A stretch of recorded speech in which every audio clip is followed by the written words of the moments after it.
Hello guys, welcome back to our YouTube channel. आज हम BA first semester Hindi पद्य भाग 1 प्राचीन एवं मध्यकालीन काव्य के अंतर्गत हिंदी पद्य भाग 1 का लास्ट चैप्टर इकाई 17 शब्द शक्ति गुण एवं दोष से संबंधित महत्वपूर्ण प्रश्नों का अध्ययन करने जा रहे हैं। तो चलिए शुरू करते हैं। अति लघु उत्तरीय प्रश्न। प्रश्न 1, माधुर्य गुण किसे कहते हैं? उत्तर, माधुर्य ऐसी काव्य रचना जिसको पढ़कर चित्त में श्रृंगार, करुणा या शांति के भाव उत्पन्न होते हैं, वह माधुर्य गुण युक्त रचना मानी जाती है। इसमें संयुक्ताक्षरों, ट वर्गीय वर्णों एवं सामासिक पदों का पूर्ण अभाव पाया जाता है। प्रश्न 2, काव्य गुण के नाम लिखिए। जिस प्रकार मनुष्य के शरीर में शूरवीरता, सच्चरित्रता, उदारता, करुणा, परोपकार आदि मानवीय गुण होते हैं, ठीक उसी प्रकार काव्य में भी प्रसाद, ओज तथा माधुर्य आदि गुण होते हैं। आचार्य मम्मट ने स्वरचित काव्य प्रकाश रचना में 3 गुण स्वीकार किए हैं। 1, प्रसाद गुण, ऐसी काव्य रचना जिसको पढ़ते ही अर्थ ग्रहण हो जाता है, वह प्रसाद गुण से युक्त मानी जाती है। 2, ओज गुण, ऐसी काव्य रचना जिसको पढ़ने से चित्त में जोश, वीरता, उल्लास आदि के भाव उत्पन्न हो जाते हैं, वह ओज गुण युक्त काव्य माना जाता है। 3, माधुर्य गुण, हृदय को आनंद उल्लास से द्रवित करने वाली कोमल कांत पदावली से युक्त रचना माधुर्य गुण संपन्न होती है। अर्थात ऐसी काव्य रचना जिसको पढ़कर चित्त में श्रृंगार, करुणा या शांति के भाव उत्पन्न होते हैं, वह माधुर्य गुण युक्त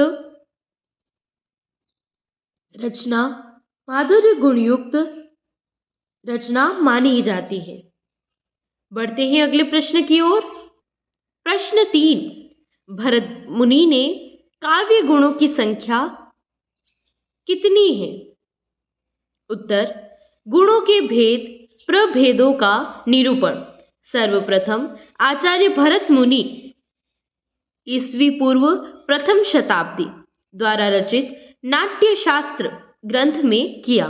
इन्होंने काव्य में निम्न 10 गुण स्वीकार किए। श्लेष प्रसाद समता समाधि माधुर्य मोजः पदसो कुमार्यम अर्थस्य च व्यक्तिरुदारता च कांतिश्च काव्यस्य गुणाः दशेते। 1, श्लेष, 2, प्रसाद, 3, समाधि, 4, समता, 5, माधुर्य, 6, ओज, 7, पदसो कुमार्य, 8, अर्थ व्यक्ति, 9, उदारता, 10, कांति। प्रश्न 4, ओज गुण और प्रसाद गुण में अंतर स्पष्ट कीजिए। उत्तर, 1, प्रसाद गुण, प्रसाद का शाब्दिक अर्थ प्रसन्नता। ऐसी काव्य रचना जिसको पढ़ते ही अर्थ ग्रहण हो जाता है, वह प्रसाद गुण से युक्त मानी जाती है। अर्थात जब बिना किसी विशेष प्रयास के काव्य का अर्थ स्वतः स्पष्ट हो जाता है, उसे प्रसाद गुण युक्त काव्य कहते हैं। इन काव्यों में स्वच्छंदता एवं स्पष्टता होती है। 2, ओज गुण, ऐसी काव्य रचना जिसको पढ़ने से चित्त में जोश, वीरता, उल्लास आदि के भाव उत्पन्न हो जाते हैं, वह ओज गुण युक्त काव्य माना जाता है। इसमें संयुक्ताक्षर, ट वर्ग वर्ण एवं सामासिक पद एवं रेफ युक्त वर्णों का प्रयोग होता है। प्रश्न 5, लक्षणा शब्द शक्ति की परिभाषा लिखिए। उत्तर, शब्द में निहित अर्थ को प्रकट करने वाले व्यापार कार्य को शब्द शक्ति कहते हैं। शब्द शक्ति के 3 भेद होते हैं, अभिधा और लक्षणा और व्यंजना। लक्षणा शब्द शक्ति, जहां शब्द का मुख्य अर्थ से तो मूल अर्थ प्रकट न हो, किंतु उस मुख्य अर्थ से संबंध रखने वाला कोई अन्य अर्थ प्रकट हो, तो वह अन्य अर्थ देने वाला व्यापार या कार्य लक्षणा शब्द शक्ति कहलाता है। जैसे राधा तो गाय है। प्रश्न 6, श्रुति कटुत्व दोष किसे कहते हैं? उत्तर, श्रुति कटुत्व दोष श्रुति का शाब्दिक अर्थ है सुनना एवं कटुत्व का अर्थ कड़वापन, अर्थात जो शब्द सुनने में अच्छे नहीं लगते अथवा कानों को खटकते हैं उसे श्रुति कटुत्व दोष कहते हैं। इस दोष को दृश्यव्य दोष भी कहा जाता है। इसमें ट वर्ग के वर्णों की प्रधानता होती है। प्रश्न 7, शब्द शक्ति किसे कहते हैं? इसके भेदों के नाम लिखिए। उत्तर, किसी शब्द में अंतर्निहित अर्थ को प्रकट करने वाले व्यापार को शब्द शक्ति कहते हैं। इसके 3 भेद हैं, अभिधा, लक्षणा और व्यंजना। बढ़ते हैं आगे। लघु एवं दीर्घ उत्तरीय प्रश्न। प्रश्न 1, शब्द शक्ति की परिभाषा देते हुए इसके भेद बताइए, अथवा शब्द शक्ति किसे कहते हैं उसके प्रकारों को सविस्तार समझाइए, अथवा शब्द शक्ति किसे कहते हैं लक्षणा शब्द शक्ति को उदाहरण सहित स्पष्ट कीजिए, अथवा टिप्पणी लिखिए। शब्द शक्ति। उत्तर, परिभाषा, किसी भी शब्द में अंतर्निहित अर्थ को प्रकट करने वाले व्यापार को शब्द शक्ति कहते हैं। प्रत्येक शब्द में वक्ता के वास्तविक अर्थ को व्यक्त करने का जो गुण होता है वह शब्द शक्ति के कारण ही होता है। कवि शिरोमणि आचार्य चिंतामणि ने शब्द व अर्थ को परिभाषित करते हुए लिखा है, जो सुनी परे सो शब्द है, समुझी परे सो अर्थ, अर्थात जो सुन पड़े वही शब्द है तथा उससे जो समझ में आवे वही अर्थ है। शब्द की शक्ति असीम होती है। शब्द उच्चारण के साथ ही हमारे मन, कल्पना और अनुभूति पर प्रभाव डालने लगता है। अतः हम कह सकते हैं कि जिस शक्ति के द्वारा शब्द का यह अर्थगत प्रभाव पड़ता है उसे ही शब्द शक्ति कहते हैं, अर्थात शब्द का अर्थबोध कराने वाली शक्ति ही शब्द शक्ति कहलाती है। शब्द शक्ति के भेद। अर्थ के आधार पर काव्य में शब्द 3 प्रकार के माने जाते हैं, वाचक, लक्षक और व्यंजक। इन तीनों शब्दों के आधार पर शब्द शक्ति के भी निम्न 3 भेद माने जाते हैं। 1, अभिधा शब्द शक्ति। अनेकार्थक हूँ सबहु में एक अर्थ की भांति भक्ति, तिहि वाच्यार्थ को कहे सज्जन अभिधा शक्ति। वाक्य या कविता में प्रयोग किए जाने पर कोई शब्द अपने मुख्य अर्थ को, लोक प्रसिद्ध अर्थ को, शब्दकोशीय अर्थ, साक्षात संकेत अर्थ को प्रकट करता है, उसे वाचक कहते हैं। उसके द्वारा प्रकट होने वाले अर्थ को साक्षात संकेतार्थक, वाच्यार्थ, मुख्यार्थ या अभिधेयार्थ कहते हैं तथा उस शब्द की शक्ति को अभिधा शब्द शक्ति कहते हैं। मुख्य अथवा प्रथम अर्थ प्रकट करने के कारण अभिधा शब्द शक्ति को मुख्य शक्ति का अग्रिम शक्ति भी कहा जाता है। अभिधा शब्द शक्ति से जिन शब्दों का अर्थबोध होता है वे तीन प्रकार के होते हैं। एक रूढ़, दो यौगिक, तीन योग रूढ़। आचार्य भट्टनायक अभिधा शब्द शक्ति को विशेष महत्व देते हैं। अभिधा के द्वारा ही पहले अर्थबोध होता है और उसके बाद भाव काल के द्वारा साधारणीकरण और भोजकत्व के द्वारा रसास्वादन होता है। रीतिकालीन आचार्य देव कवि ने भी अभिधा शब्द शक्ति की प्रशंसा करते हुए लिखा है, अभिधा उत्तम काव्य है, मध्य लक्षणाहीन, अधम व्यंजनारस वीरस, उलटी कहत प्रवीण। दो लक्षणा शब्द शक्ति। मुख्यार्थ बाधे तद योगे रूढ़ितो अर्थ प्रयोजनात् अन्य अर्थो लक्ष्यते तत्र लक्षणारोपिता क्रिया। अर्थात वाक्य या कविता में प्रयुक्त किसी शब्द का मुख्य अर्थ, लोक प्रसिद्ध अर्थ अथवा शब्दकोशीय अर्थ ग्रहण करने पर कोई न कोई बाधा उत्पन्न होती है एवं इसके बाद उस शब्द से संबंधित कोई अन्य अर्थ ग्रहण करने पर वाक्य का पूर्ण भाव स्पष्ट हो जाता है, तो वहां वह शब्द लक्षक शब्द कहलाता है। उसके द्वारा प्रकटित अर्थ लक्ष्यार्थ या आरोपितार्थ कहलाता है एवं उस शब्द की शक्ति को लक्षणा शब्द शक्ति कहते हैं। जैसे मोहन गधा है, उपयुक्त वाक्यों में प्रयुक्त गधा व गाय शब्दों को सुनकर पढ़कर अर्थ ग्रहण में बाधा उत्पन्न होती है, तब हम इनसे संबंधित अन्य अर्थ क्रमशः मूर्ख व सीधी सादी ग्रहण करते हैं, तो इनका पूर्ण भाव स्पष्ट हो जाता है। बढ़ते ही आगे। अतः अन्य अर्थ प्रकट होने के कारण यहाँ लक्षणा शब्द शक्ति मानी जाती है।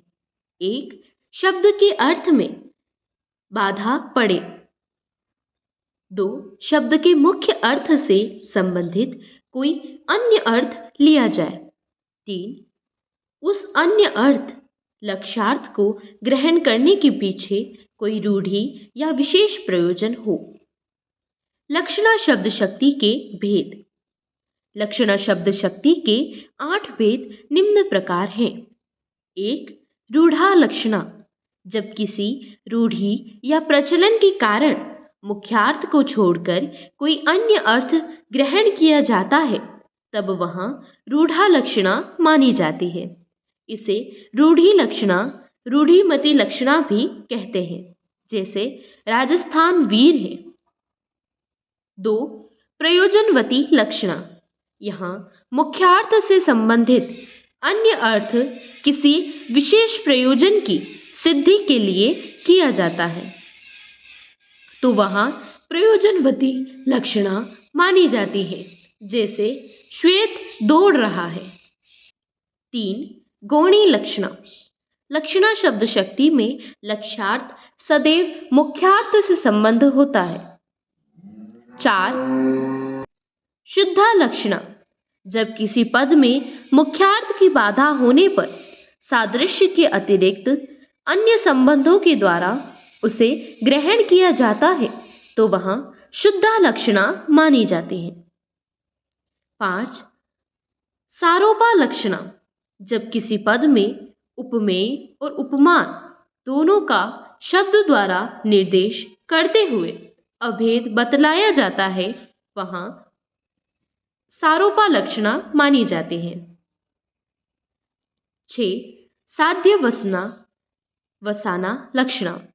जब किसी पद में केवल उपमान के द्वारा भेद अभेद बतलाया जाता है, वहां साध्य वसाना लक्षणा मानी जाती है। 7 उपादान लक्षण। अज हत्स वार्थ लक्षण। जब किसी पद में मुख्यार्थ की बाधा उत्पन्न होने पर अन्य अर्थ ग्रहण करते समय भी शब्द का अपना अर्थ कभी लुप्त नहीं होता है, तो वहां उपादान लक्षण मानी जाती है। इसे अजहत स्वार्थ लक्षणा भी कहते हैं। नहीं, जहत, त्यागना या छोड़ना, स्व, अपना, अर्थ, तात्पर्य या मूल भाव। जैसे सारा घर तमाशा देखने गया है। 8. लक्षण लक्षणा। जह तत्स्वार्थ लक्षणा। जब किसी शब्द का लाक्षणिक अर्थ ग्रहण करते समय उसका मुख्य अर्थ पूर्णतः लुप्त हो जाता है या छूट जाता है, वहाँ लक्षण लक्षणा शब्द शक्ति मानी जाती है। जैसे कच समेटी करी भुज उलटी, खय शीस पट डारी, काको मन बांध न यह जुरो बांधन हारी। 3. व्यंजना शब्द शक्ति। जब किसी के अभिप्रेत अर्थ का बोध न हो तो मुख्यार्थ से होता है और न ही लक्ष्यार्थ से, अपितु कथन के संदर्भ के अनुसार अलग अलग अर्थ से या व्यंग्यार्थ से प्रकट होता है, तो वहाँ शब्द व्यंजक शब्द कहलाता है। उसके द्वारा प्रकटित अर्थ व्यंग्यार्थ या ध्वन्यार्थ कहलाता है तथा उस शब्द की शक्ति को व्यंजना शब्द शक्ति कहते हैं। इस शब्द शक्ति को ध्वन्यार्थ इसलिए कहा जाता है कि इसमें अर्थ ध्वनित होता है। जैसे घंटे पर चोट लगने पर पहले जोर की टंकार होती है, उसके बाद उसमें से मंद मंद झंकार निकलती है जो देर तक गूंजती रहती है। उसी प्रकार इस शब्द शक्ति में भी शब्द से पहले मुख्यार्थ का बोध होता है, उसके बाद वक्ता श्रोता को संदर्भ भेद से अन्य अनेक अर्थ ध्वनित होते हैं। जैसे सूरज डूब गया, पुजारी ने कहा, अरे संध्या हो गई। इन वाक्यों को जो कोई भी व्यक्ति सुनेगा उसे संध्या को क्या कार्य करना है उस संदर्भ में अर्थ ग्रहण करेगा। पुजारी पूजा करने हेतु, किसान घर लौटने हेतु, गृहिणी रसोई बनाने हेतु इसका अर्थ ग्रहण कर सकता है। अतः एक ही वाक्य का वाच्यार्थ एक ही रहने पर भी अलग अलग लोगों के द्वारा अलग अलग भावार्थ लगा दिए जाने के कारण यह व्यंजना शब्द शक्ति मानी जाती है। एक शाब्दी व्यंजना। जब किसी वाक्य या पद में किसी शब्द विशेष के कारण ही व्यंजना का प्रभाव बना रहता है, अर्थात उस शब्द के स्थान पर उसका अन्य कोई पर्यायवाची शब्द रख देने से यदि व्यंजना का प्रभाव नष्ट हो जाता है तो वहाँ शाब्दी व्यंजना शक्ति मानी जाती है। सामान्यतः श्लेष अलंकार युक्त पदों में शाब्दी व्यंजना ही कार्य करती है। जैसे भयो अपत के कोप युत के बोरे यही काल, मलिनी आज कहेन क्यों या रसाल को हाल। आर्थी व्यंजना। जब किसी पद में व्यंजना का प्रभाव शब्द पर निर्भर नहीं होकर के अर्थ पर निर्भर करता है तो वहाँ आर्थी व्यंजना मानी जाती है। अर्थात पद में व्यंजना का प्रभाव शब्द पर नहीं होता है, अर्थ पर होता है, तो वहाँ आर्थी व्यंजना होती है। अर्थ पर प्रभाव तो आर्थी व्यंजना। ठीक है। जैसे प्रीतम की यह रीति सखी मोपे कहीं न जाए, झिझकत हूँ ढींग ही रहत, पल न वियोग सुहाय। आगे बढ़ते हैं। प्रश्न 2, काव्य गुण किसे कहते हैं? उदाहरण सहित इनके प्रकारों पर प्रकाश डालिए। अथवा काव्य गुण किसे कहते हैं उसके प्रकारों का वर्णन करते हुए साहित्य में उसके महत्व को रेखांकित कीजिए अथवा टिप्पणी कीजिए काव्य गुण पर। उत्तर, काव्य गुण जिस प्रकार मनुष्य के शरीर में शूरवीरता, सच्चरित्रता, उदारता, करुणा, परोपकार आदि मानवीय गुण होते हैं, उसी प्रकार काव्य में भी प्रसाद, ओज, माधुर्य आदि गुण होते हैं। अतएव जैसे चारित्रिक गुणों के कारण मनुष्य की शोभा बढ़ती है, वैसे ही काव्य में इन गुणों का संचार होने उसके आत्मत्व या रस में दिव्य चमक सी आ जाती है। सामान्यतः आचार्य वामन द्वारा प्रवर्तित रीति संप्रदाय को ही गुण संप्रदाय भी कहा जाता है। आचार्य वामन ने गुण को स्पष्ट करते हुए स्वरचित काव्यालंकार सूत्र वृत्ति ग्रंथ में लिखा है, काव्य शोभायाः कार्तारो धर्माः गुणाः तदति शहेत वत्सलंकाराः, अर्थात शब्द और अर्थ के शोभाकारक धर्म को गुण कहा जाता है।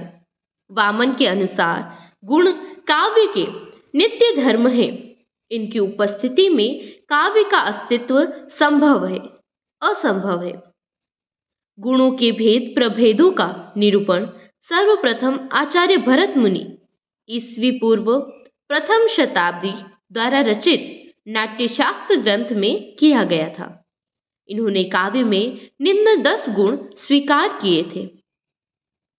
तदुपरांत आचार्य मम्मट ने स्वरचित काव्य प्रकाश रचना में निम्न 3 गुण स्वीकार किए, प्रसाद, ओज और माधुर्य।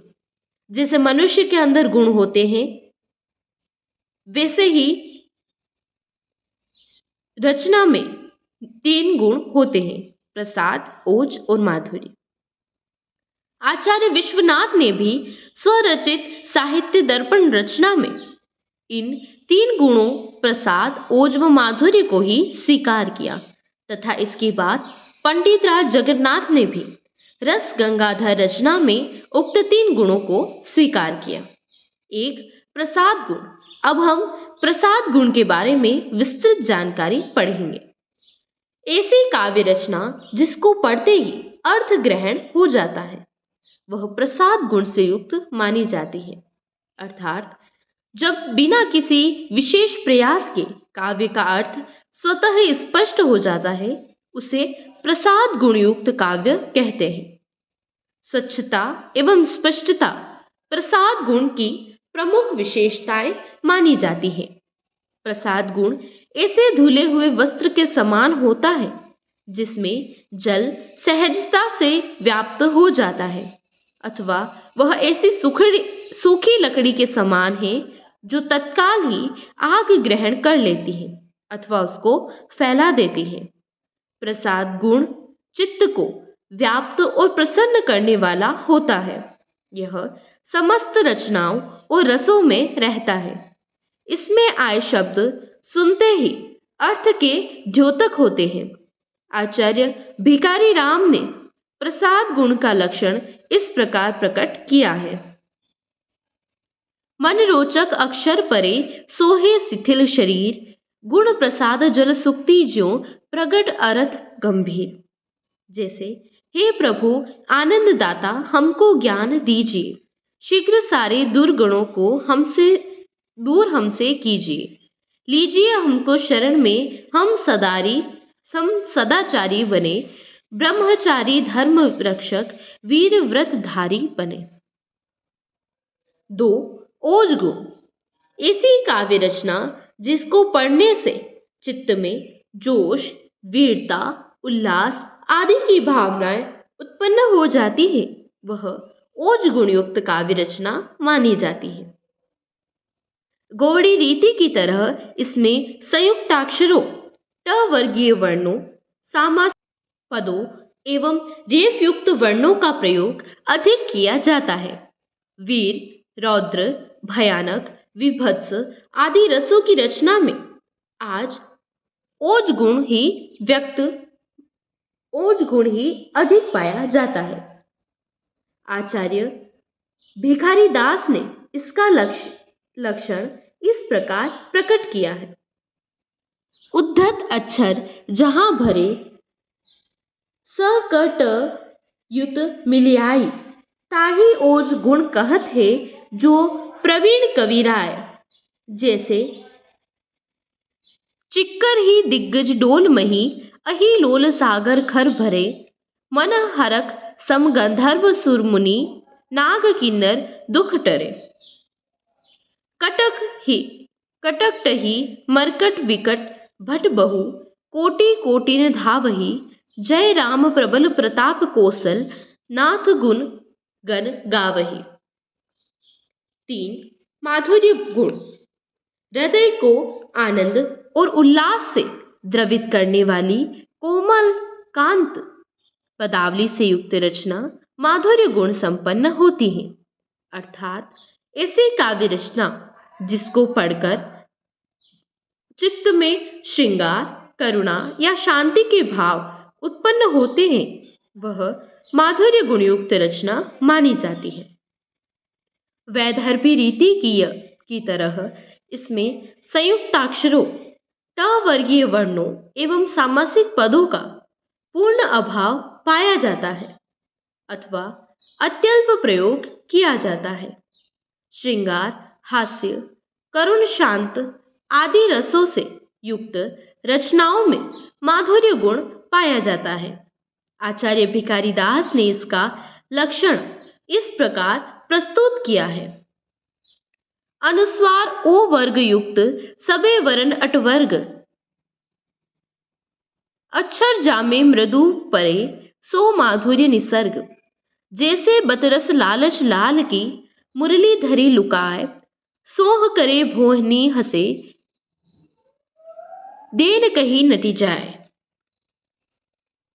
प्रश्न 3, काव्य दोष किसे कहते हैं? विभिन्न काव्य दोषों का वर्णन कीजिए अथवा टिप्पणी कीजिए काव्य दोष पर।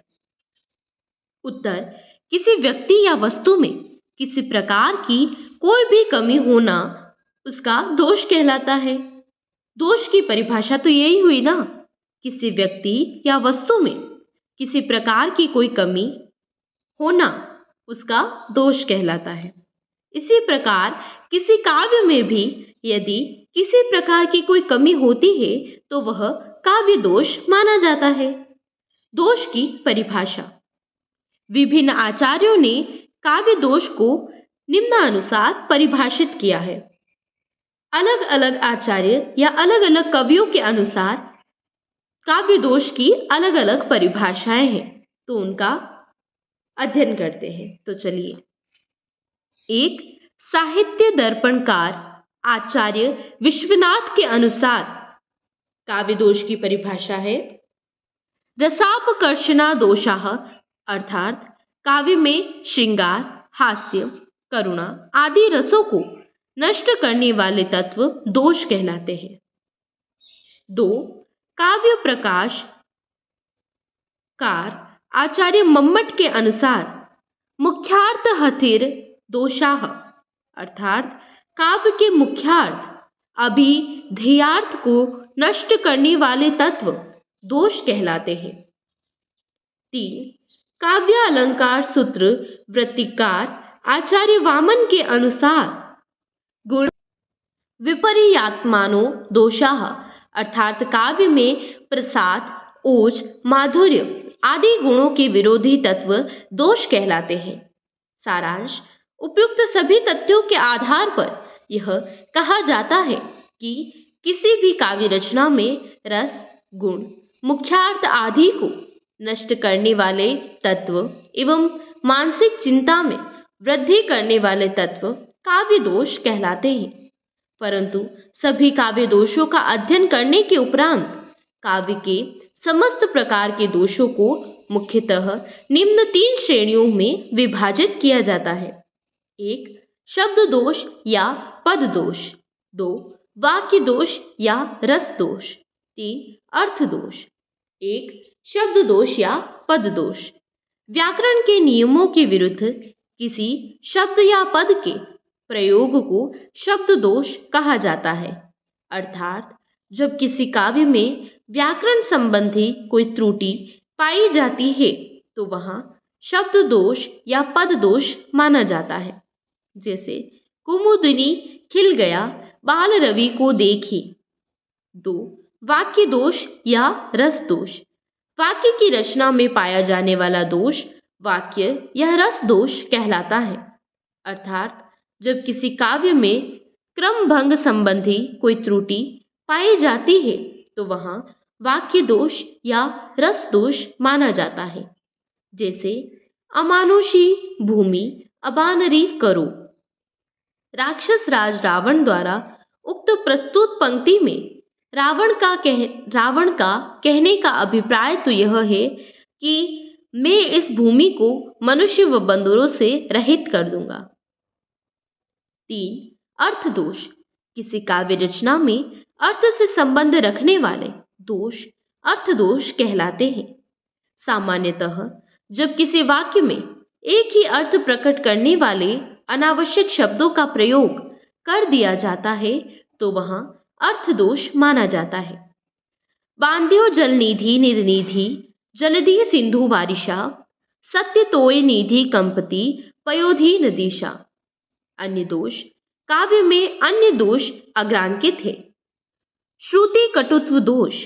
श्रुति का शाब्दिक अर्थ होता है सुनना एवं कटुत्व का अर्थ होता है कड़वापन, अर्थात जो शब्द सुनने में अप्रिय लगते हैं या कठोर प्रतीत होते हैं वहां श्रुति कटुत्व दोष माना जाता है।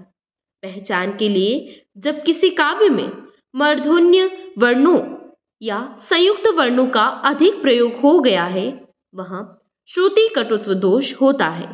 इस दोष को दुःश्रवस दोष भी कहा जाता है। भर्त्सना से भीत हो वह बाल तब चुप हो गया। 2. ग्राम्यत्व दोष।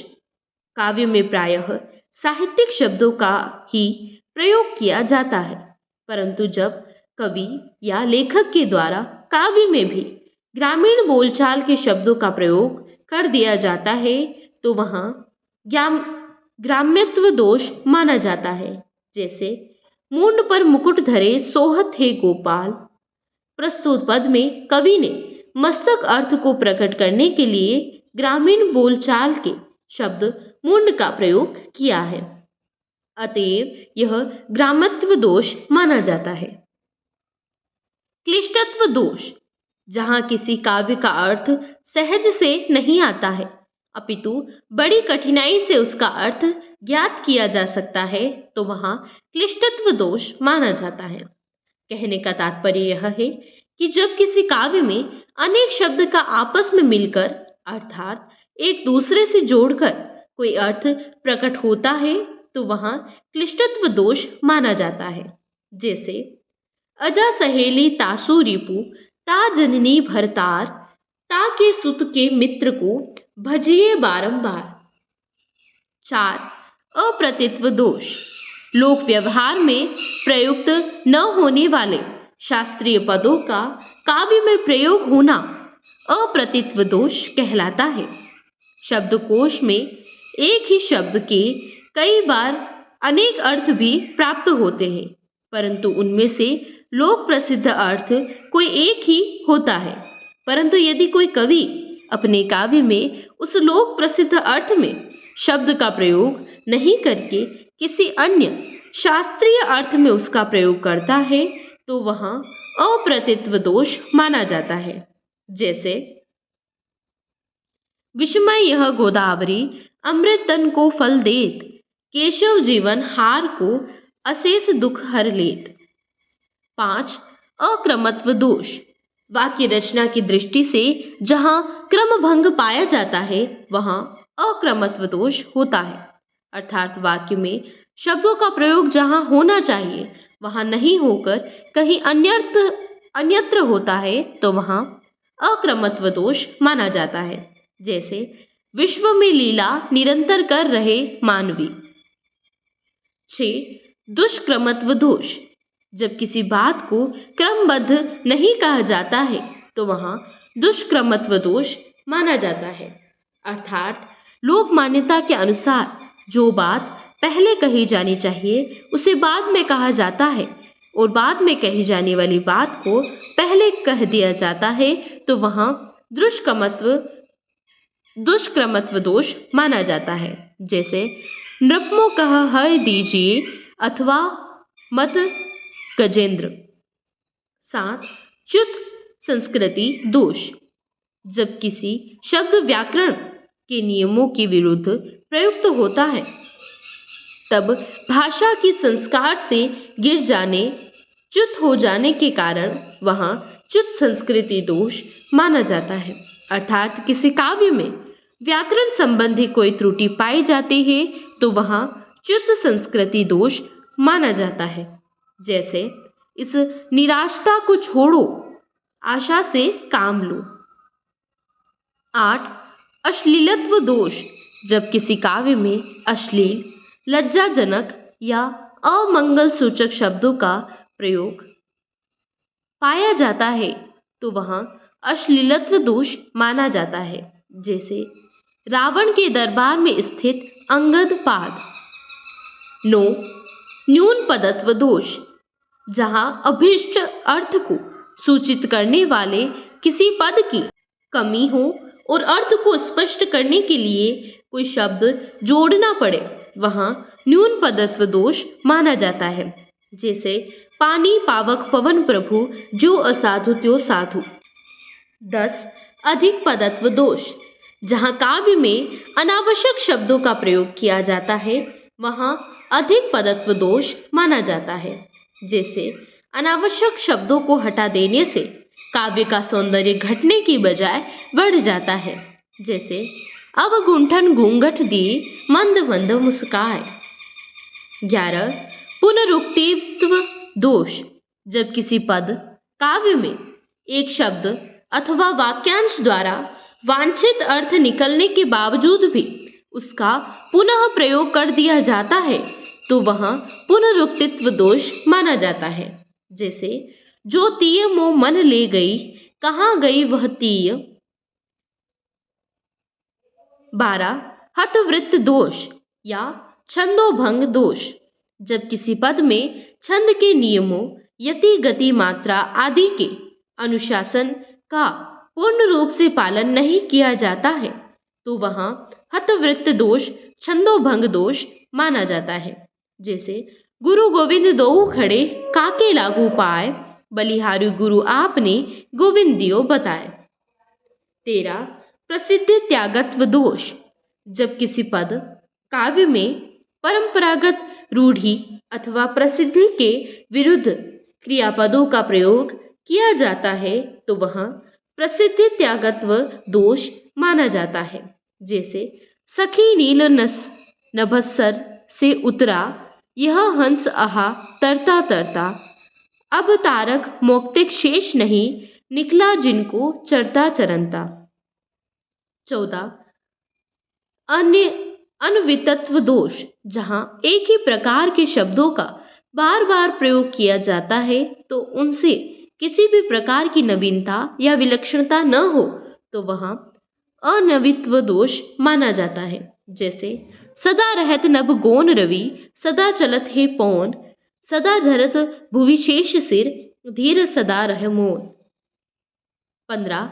संदिग्धत्व दोष, जब किसी काव्य में ऐसे शब्दों का प्रयोग किया जाता है कि उसके अर्थ के ग्रहण में संदेह की स्थिति उत्पन्न हो जाती है, अर्थात इस बात का पता नहीं चलता है कि उसे किस अर्थ में ग्रहण किया जाए तो वहाँ संदिग्ध दोष माना जाता है। जैसे वंधा पर कृपा करो हे नटनागर श्याम। प्रश्न 4. टिप्पणी लिखिए। रोला छंद, चौपाई छंद और अनुप्रास अलंकार पर। तो पहले हमारी टिप्पणी होगी रोला छंद पर। लक्षण: यह मात्रिक समछंद होता है। इसमें प्रत्येक चरण में 24 मात्राएं होती हैं। इसमें यति क्रमशः 11 व 13 मात्राओं पर होती है। इसमें तुक प्रायः 2-2 चरणों में मिलती है।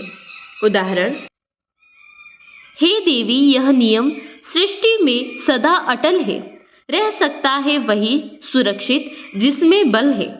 निर्बल का है नहीं जगत में कहीं ठिकाना, रक्षा साधन उसे प्राप्त हो चाहे नाना। 2. चौपाई छंद। लक्षण: यह मात्रिक प्रत्येक समछंद होता है। इसके प्रत्येक चरण में 16 मात्राएं होती हैं। प्रत्येक चरण के अंत में जगण या तगण आना वर्जित माना जाता है। यति प्रत्येक चरण के अंत में होती है। उदाहरण: धीरज धर्म मित्र अरु नारी, 16 मात्राएं। आपद काल परखिए चारी, 16 मात्राएं। 2 जय हनुमान ज्ञान गुण सागर, 16 मात्राएं। जय कपीश तिहु लोक उजागर, 16 मात्राएं। रामदूत अतुलित बल धामा, 16 मात्राएं। अंजनी पुत्र पवन सुत नामा, 16 मात्राएं।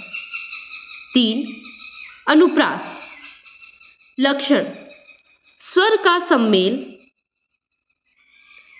सम्मेलन, जहां चाहे होए ना होए व्यंजन की समता मिले, अनुप्रास है सोए।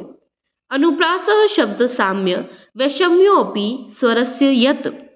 अनुप्रास शब्द अनु प्लस प्रास प्लस आस के योग से बना है। यहाँ अनु का अर्थ है बार बार, प्र का अर्थ है प्रकर्षता अथवा अधिकता तथा आस का अर्थ है बैठना, आना या रखना। अर्थात जब किसी पद काव्य में वर्णनीय रस की अनुकूलता के अनुसार एक या अनेक वर्ण बार बार समीपता से आते हैं तो वहां अनुप्रास अलंकार माना जाता है। वर्ण साम्य अनुप्रास अर्थात जब किसी पद में किसी व्यंजन वर्ण की एक निश्चित क्रमानुसार बार बार आवृत्ति होती है तो वहां अनुप्रास अलंकार माना जाता है। जैसे भगवान भक्तों की भयंकर भूरी भीति भगाई। प्रस्तुत पद में प्रयुक्त शब्दों के प्रारंभ में भ वर्ण का बार बार प्रयोग हुआ है, अतएव यहाँ अनुप्रास अलंकार माना जाता है। अनुप्रास के भेद। अनुप्रास अलंकार के मुख्यतः निम्न 5 भेद माने जाते हैं। 1 छेकानुप्रास, जब किसी पद में किसी वर्ण का 2 बार प्रयोग, एक बार ही आवृत्ति होती है तो वहां छेकानुप्रास अलंकार माना जाता है। यह आवृत्ति कम से कम 2 अलग अलग वर्णों में होनी आवश्यक है। साथ ही आवृत्ति एक निश्चित क्रम में होनी आवश्यक है। जैसे कानन कठिन भयंकर भारी, घोर घाम हिम बार बायरे। प्रस्तुत पद में क, भ, ग व ब वर्णों का एक निश्चित क्रमानुसार 2 प्रयोग, एक बार आवृत्ति हुआ है, अतः यहाँ छेकानुप्रास अलंकार है। 2 वृत्त्यानुप्रास, जब किसी पद में एक या अनेक वर्णों की एक से अधिक बार आवृत्ति 2 से अधिक बार प्रयोग होती है वहां व्यत्नुप्रास अलंकार माना जाता है। जैसे रघुनंद आनंद कंद कौशल चंद दशरथ नंदनम। प्रस्तुत पद में आनंद नंद वर्णों का 5 जगह प्रयोग हुआ है, अतएव यहाँ उपनागरिका वृत्ति व्यत्यानुप्रास अलंकार है। सब जाति फटी दुख की दुपटी, कपटी न रहे जहां एक गति, निगटी रुचि मीनू मिंचू गटी, सब जीव जतिन की छूटी तटी, अग ओग की बेड़ी कटी विकटी, निकटी प्रकटी गुरु ज्ञान गटी, चरु ओरनी नाचती मुक्ति नटी, गुण धुरजटी बन पंचवटी। पुरुष वृत्ति व्यत्यानुप्रास। 3 श्रुत्यानुप्रास, जब किसी पद में एक ही उच्चारण स्थान वाले वर्णों की बार बार आवृत्ति होती है तो वहां श्रुत्यानुप्रास अलंकार माना जाता है। यह अनुप्रास सुहृदय काव्य रसिकों को सुनने में अत्यंत प्रिय लगता है, अतः इसे श्रुत्यानुप्रास कहते हैं। तुलसीदास सीदस निस दिन देखत तुम्हारी निठुराई। प्रस्तुत पद में दंत्य वर्णों का आसपास अनेक बार प्रयोग हुआ है, अतएव यहाँ श्रुत्यानुप्रास अलंकार है। 4 लाटानुप्रास अलंकार, जब किसी पद में शब्द और अर्थ को एक ही रहते हैं परंतु पद के साथ अन्वय करते ही तात्पर्य या अभिप्राय भिन्न रूप में प्रकट होता है, वहां लाटानुप्रास अलंकार माना जाता है। लाट देश आधुनिक दक्षिण गुजरात कि लोगों को अधिक प्रिय होने के कारण इसे लाटानुप्रास अलंकार कहा जाता है। पूत कपूत तो क्यों धन सचे, पूत सपूत को क्यों धन सचे। 5. अंत्यानुप्रास, जब किसी छंद के अंत के चरणों में अंत में एक जैसे स्वरों या व्यंजनों का प्रयोग होता है तो वह अंत्यानुप्रास अलंकार माना जाता है। प्रायः प्रत्येक तुकांत काव्य में अंत्यानुप्रास अलंकार माना जाता है, जैसे बुंदेले हर बोलो के मुँह हमने सुनी कहानी थी, खूब लड़ी मर्दानी वह तो झांसी वाली रानी थी, गुरु गोविंद दो खड़े काके लागू पाए, बलिहारी गुरु आपने गोविंद दियो बताए। Thank you guys.